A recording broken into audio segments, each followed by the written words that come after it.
శుభకార్యాలకు పూజార్ల కోసం వెతుకుతున్నారా? పూజారీస్.com లో అతి తక్కువ ధరలకే పూజార్లను ముందే బుక్ చేసుకోండి. వెంటనే కాల్ చేయండి.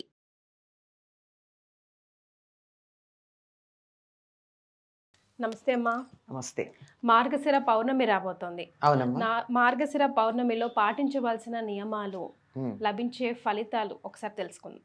మార్గశీర్ష మాసం అంటేనే పూర్ణిమ నాడు మృగశీర్ష నక్షత్రం చంద్రుడికి సమీపంలో ఉన్న నెల అని పేరు. ఈనాడు మృగశీర్షం దగ్గర ఉంటుంది.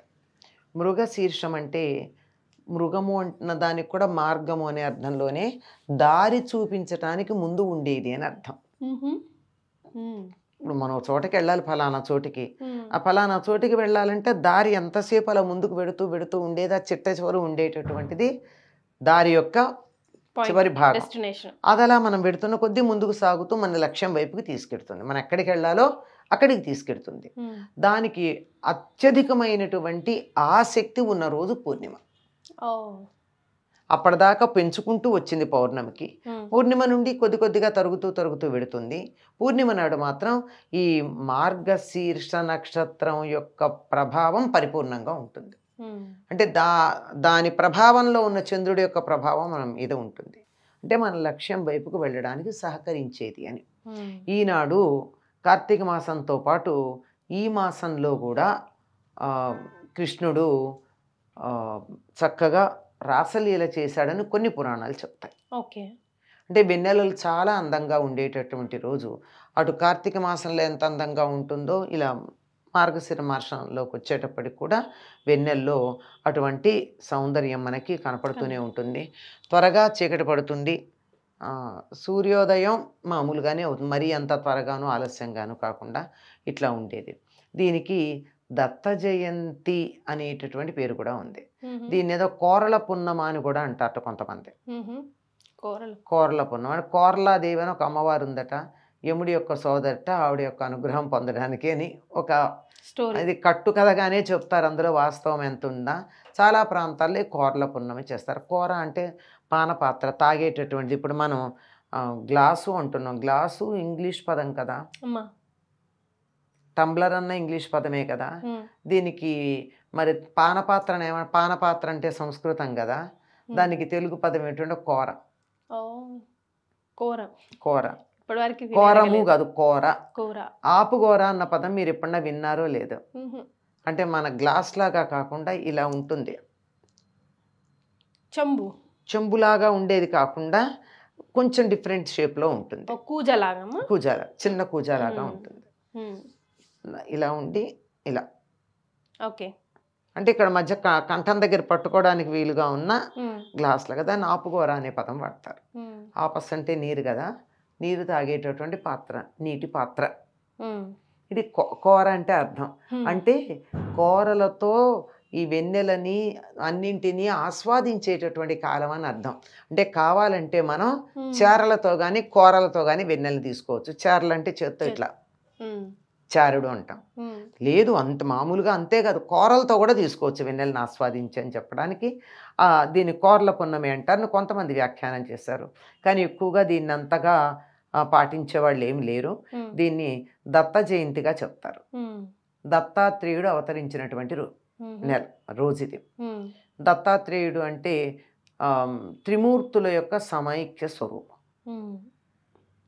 త్రిమూర్తులు కూడా ఒక్కచోట చేరితే ఉన్నటువంటి వాడు దత్తాత్రేయుడు. దీనికి సంబంధించిన ఇతివృత్తం అయితే చాలా మందికి తెలిసే ఉంటుంది. అత్రి మహర్షి అనసూయ చాలా చక్కగా ఉన్న కాలంలో ఆ రోజుల్లో ఋషులు కూడా వివాహం చేసుకుని గృహస్థాశ్రమాన్ని నిర్వర్తించేవారు. గృహస్థాశ్రమ నిర్వహణ అంటే మన దృష్టితో స్త్రీ పురుష సంబంధం మాత్రమే కాదు, అది గుర్తుంచుకోవాలి. మన దృష్టిలో అదొక్కటి మాత్రమే ఉంది ఈ రోజుల్లో. కానీ ఒకరికొకరు ఆధ్యాత్మికంగా సహకరించుకునేది. ఒకప్పుడు అనసూయ ప్రతిరోజు అత్రి మహర్షి గోదావరికి వెళ్ళి స్నానం చేసుకుని వస్తూ ఉంటే ఇబ్బంది పడుతున్నాడని తన శక్తితో గోదావరిని అక్కడికి దగ్గరికి తమ ఆశ్రమానికి తీసుకొచ్చింది. ఇప్పటికి కూడా చిత్రకూటంలో మనం దాన్ని చూడొచ్చు. అనసూయ అత్రుల ఆశ్రమం, దాని ముందు ప్రవహిస్తున్నటువంటి చిన్న గోదావరి పాయ ఇక్కడికి తీసుకొచ్చేసింది ఆవిడ. అంతటి శక్తి కలిగినటువంటిది. తర్వాత భర్త తపస్సుకు భంగం కలుగుతుందని తమ ఆశ్రమం పైగా ఏ విమానాలు తిరగకూడదని కట్టడి చేసింది. దేవతలు విమానాలు అలా పైకి వెడుతూ ఉంటాయి కదా, ఆ విమానం యొక్క శబ్దానికి ధ్వనికి తన భర్త తపస్సుకి భంగం కలుగుతుందని. మరి ఈవిడెంత తపస్సంపన్నురాలో మరి విమానాలు నాపితే. ఒకసారి ఎప్పుడో అమ్మగారులు ముగ్గురు ఒక పేరంటానికి ఎక్కడికో వెడుతున్నారు. లక్ష్మీదేవి, పార్వతీదేవి, సరస్వతీదేవి. వాళ్ళ విమానం అటు వెళ్ళడానికి వీల్లేకపోయింది, ఆగిపోయింది. మేరు పర్వతం వైపు ఎగురుతున్నారట. ఏమిటి ఇక్కడ మా విమానం ఆగిపోయిందని ఏదో పక్కకు తిప్పుకున్నారు, వెళ్ళారు. వెళ్ళి ఏమిటి అని అడిగారు. ఎక్కడన్నా ఇలాంటిది ఉంటే నేనున్నాను అని చెప్పొస్తాడు ఒక అగ్గిపుల్ల గారు. ఆయన వచ్చాడు. ఆయనే నారద మహర్షి. వచ్చి అనసూయాదేవి అండి, ఆవిడ పాతివృత్యం ఎంత గొప్పది, భర్తకి ఇబ్బంది కలుగుతుందని చెప్పి తపస్సుకి ఈ పైన ఎటువంటి విమానాలు తిరగకూడదని కట్టడి చేసింది. ఏదో ఈ మధ్య మన ఐరన్ డోమ్ లాంటిది వచ్చి వింటున్నాం కదా, అట్లా అనమాట. మిసైల్స్ ఏవి రాకుండా పట్టుకున్న ఐరన్ డోమ్ లాగా అలా పెట్టేసింది ఆవిడ. ఈ ఐరన్ డోమ్ కంటికి కనపడుతుందా అండి? కనపడదు. అంతే, ఈవిడ పెట్టింది కూడా అంతే.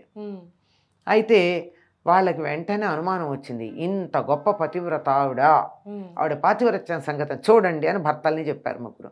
వాళ్ళు ముగ్గురు వచ్చారు. వచ్చి భవతి భిక్షాందేహి అన్నారు.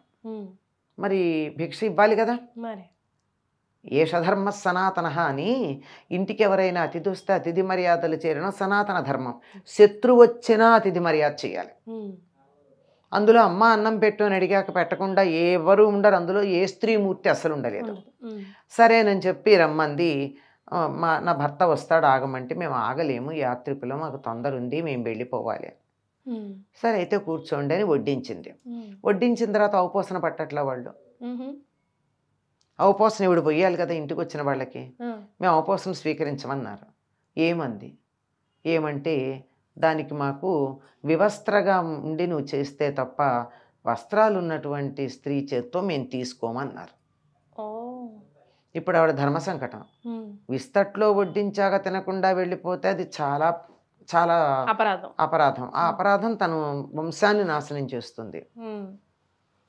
ఇలాగా పరపురుషులు ముగ్గురున్నారు, వాళ్ళ ముగ్గురు ఎదురుగా వస్త్రం లేకుండా కూర్చోవడం మరీ అపరాధం. ఆలోచించింది. సమస్య ఎప్పుడుందో పరిష్కారం దాని దగ్గర ఉంటుంది. పరిష్కారం లేని సమస్య అంటూ లేదు. ఏం చేసిద్దా అని ఏం చేసింది, మంత్రజలం తీసుకుని వారి మీద చల్లింది. వారు పసిపిల్లలు అయిపోయారు. అప్పుడు ఆవిడ వారికి నగ్నంగా పెట్టవలసినవన్నీ పెట్టింది.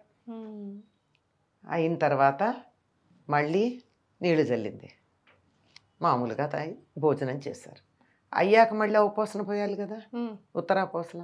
మళ్ళీ వారిని పసిపిల్లలుగా చేసింది. ఈ తర్వాత వాళ్ళని మామూలుగా చేయలేదు. అలాగే పసిపిల్లలుగా చేసి ఉయ్యాల్లో పెట్టి ఊపుతోంది. భర్త వచ్చాడు, చూశాడు. అనుకోకుండా ముగ్గురు పిల్లలు పుట్టారు, ఎంత బాగుందో అని సంతోషించుకున్నాడు. అంటే తెలీదా జరిగింది? తెలిసింది. భర్తలు ఎంతకాలం తిరిగి రాకపోయేటప్పటికీ ఆ ముగ్గురికి కొంచెం అయ్యో ఏమైంది అనుకున్నారు. విషయం తెలుసుకుని వచ్చి, పాతివ్రత్యంలో నేను మించినటువంటి వాళ్ళు లేరు, ఎటువంటి క్లిష్ట సమస్యనైనా చాలా చక్కగా పరిష్కారం చేశావు అని సంతోషించి ఆవిడ్ని, మా భర్తల్ని మాకు తిరిగి ఇవ్వమని కోరుకున్నారు. కోరుకుంటే సరే, పాపం తను ఎంతగా భర్త కావాలనుకుంటుందో వాళ్ళు అనుకోరా. అందుకని వాళ్ళ మళ్ళీ మంత్రజలం చల్లి వారు మామూలుగా చేసి, నీ పాతివ్రత్యానికి నీ ధర్మనిరతికి మెచ్చుకున్నాము, ఏమన్నా వరం కోరుకోమన్నారు.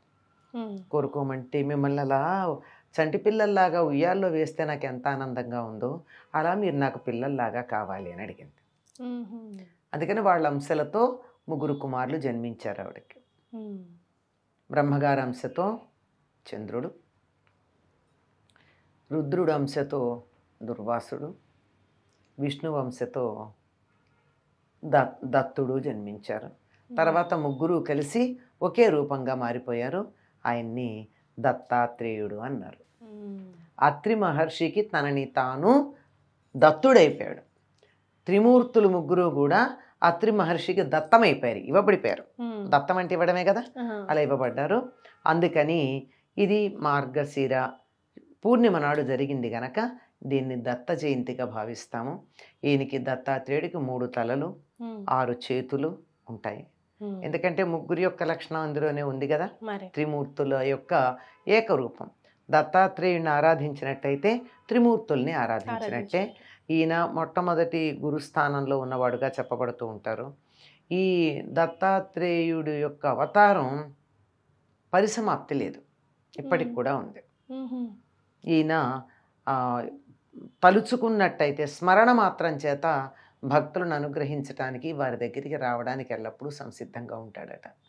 ఆయన దత్తాత్రేయుడు ఆయన అవతరించినటువంటి రోజు గనక ఈనాడు తప్పనిసరిగా అనఘావ్రతం కానీ దత్తవ్రతం కానీ చేసి వారి అనుగ్రహానికి పాత్రులు అవుతూ ఉంటారు అందరూ. రైట్, చాలా సంతోషం అమ్మా, ధన్యవాదాలు.